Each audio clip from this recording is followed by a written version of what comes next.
स्वागत है दोस्तों आपके चैनल जय भारत लेटेस्ट इन्फो में। मैं हूँ राकेश विमा। तो चलो दोस्तों शुरू करते हैं। चीनी स्मार्टफोन मेकर कंपनी ओप्पो अपना सब ब्रांड रियलमी वन का नया सिल्वर मूनलाइट वेरिएंट बाजार में उतारने वाली है। इस फोन में आपको 4 GB रैम और 64 GB इंटरनल स्टोरेज वाले फोन की प्राइस रहने वाली है 10,990 रुपए।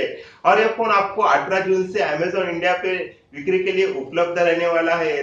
रियलमी इंडिया के सीईओ माधव सेठ ने कहा है कि ये लिमिटेड एडिशन चमकदार डिजाइन के साथ आने वाला है और हमें उम्मीद है कि इस एडिशन को भी लोग हाथों हाथ ले लेंगे। तो देखते हैं ओप्पो रियलमी वन के स्पेसिफिकेशन। ये फोन एंड्रॉइड के 8.0 ओरियो पे चलने वाला है। इस फोन में आपको 6 इंच की फुल एचडी स्क्रीन मिलने वाली है जिसका रेजोल्यूशन रहेगा 2160 इंटू 1080 पिक्सल और इसका बॉडी टू स्क्रीन रेशियो रहने वाला है 84.75%। डिस्प्ले का एस्पेक्ट रेशियो है 18.9। फोन के साइड बेजल लेस भी है।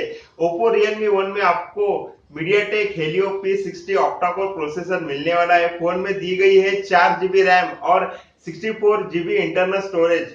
ओप्पो रियलमी वन की कैमरे की बात की जाए तो इसका रियल कैमरा है वो 13 मेगापिक्सल का है और जो पोर्ट्रेट मोड के साथ भी आता है और इसका जो सेल्फी कैमरा है वो 8 मेगापिक्सल का दिया गया है। फोन को मजबूती बनाने के लिए दी गई है इसमें 3410 mAh की बैटरी। तो ये थे रियलमी वन के स्पेसिफिकेशन। तो दोस्तों अगर मेरा वीडियो आपको अच्छा लगा होगा तो लाइक बटन पर जरूर प्रेस कीजिए और मेरा चैनल जय भारत लेटेस्ट इन्फो को सब्सक्राइब करके मेरे जय भारत फैमिली में शामिल हो जाइए। तो चलो दोस्तों मिलते हैं मेरे अगले वीडियो में, तब तक के लिए जय भारत।